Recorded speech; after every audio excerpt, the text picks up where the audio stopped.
Astrology simplified bye Chaure में आपका स्वागत है। ज्योतिष शास्त्र में 27 नित्य युगों का निर्माण सूर्य और चंद्रमा की संयुक्त स्थिति के आधार पर होता है। तो ये जो योग 27 योग हैं, ये योग व्यक्ति के स्वभाव, भाग्य और जीवन की घटनाओं पर गहरा प्रभाव डालते हैं।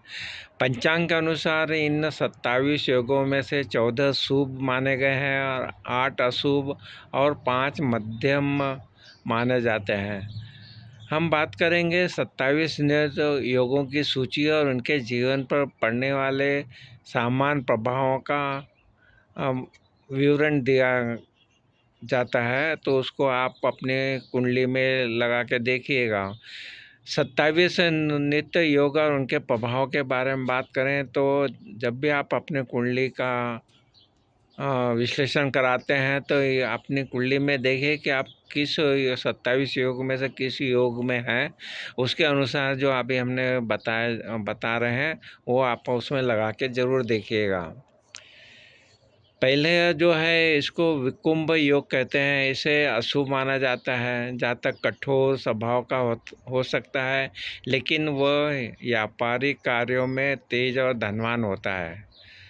दूसरा जो योग है इसे प्रीति योग कहते हैं। यह शुभ योग है। इसे ऐसे व्यक्ति व्यवहार कुशल, साहसी और न्यायप्रिय होते हैं। इनके व्यक्तित्व में एक अलग ही निखार होता है।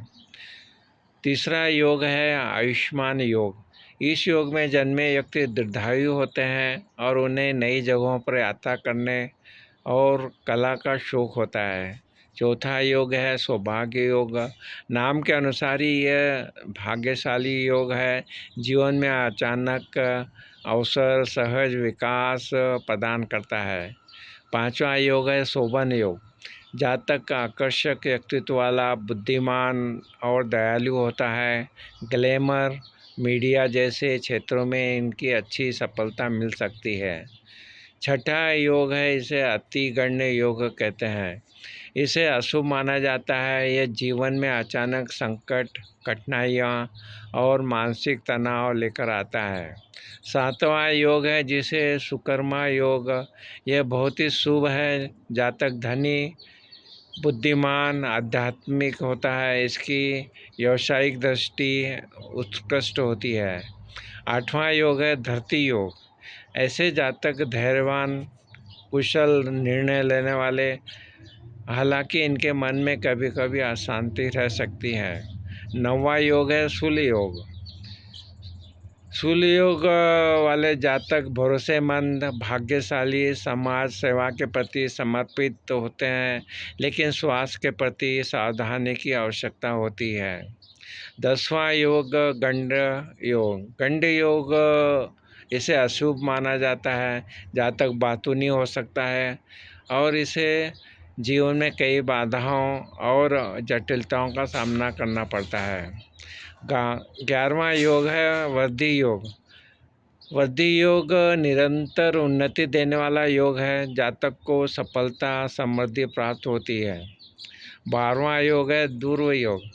ध्रुव योग जातक स्थिर बुद्धि वाला, अपने कार्यों को प्रति संकल्प समर्पित होता है। 13वां योग है जिसे कि यादात योग। यादात योग वाले अशुभ श्रेणी में आते हैं। यह अचानक आने वाले खतरों या कार्यों में विफलता का संकेत देते हैं। 14वां योग है हर्षण योग। हर्षण योग सुफलदायी, जातक प्रसन्नचित्त रहने वाला और मानसिक रूप से संतुष्ट होता है। 15वां योग है व्रज योग। व्रज योग अशुभ माना जाता है। यह रिश्तों में टकराव और स्वभाव में कठोरता ला सकता है। 16वां योग है सिद्धि योग। सिद्धि योग लक्ष्यों की प्राप्ति और कार्यों में सफलता दिलाने वाला अत्यंत शुभ योग माना जाता है।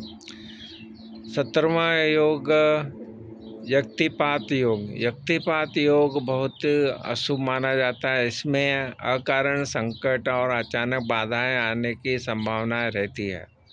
8वां योग जो है वरियान योग।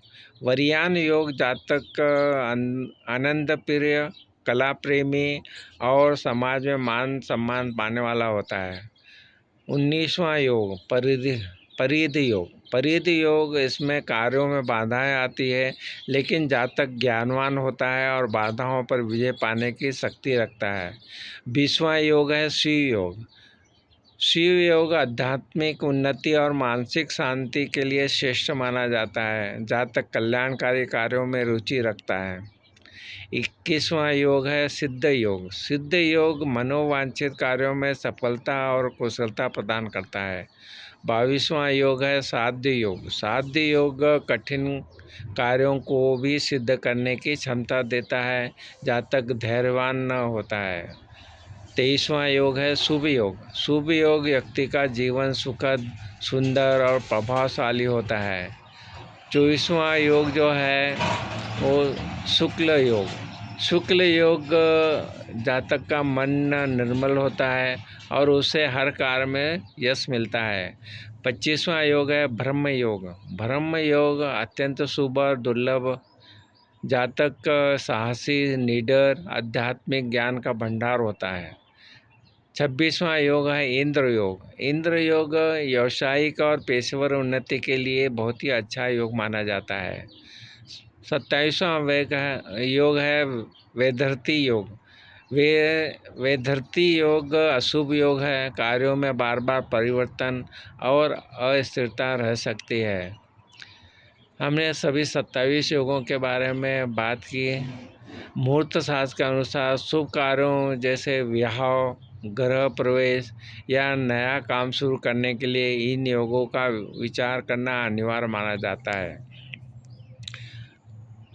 आज जो चर्चा की है, इन योगों को आप अपनी जन्मकालीन कुंडली में देख सकते हैं और जो प्रभाव है उसके बारे में आप जान सकते हैं। ये योग जो है व्यक्ति के स्वभाव, भाग्य और जीवन की घटनाओं पर गहरा प्रभाव डालते हैं। तो आप भी अपनी कुंडलिका में देखें कि आप किस योग में हैं और उसके अनुसार आपको ज़रूर प्रभाव महसूस होगा। आपको हमारे वीडियो पसंद आ रहे हैं तो हमारे चैनल एस्ट्रोलॉजी सिंप्लीफाइड बाय सौर्य पे उपलब्ध वीडियो का भी आप लाभ उठाइए और वीडियो पसंद आए तो ज़रूर लाइक और शेयर कीजिए। आपने हमारे चैनल को सब्सक्राइब किया, वीडियो को लाइक और शेयर किया, इसलिए आप सबका बहुत बहुत धन्यवाद। प्रणाम प्रणाम प्रणाम।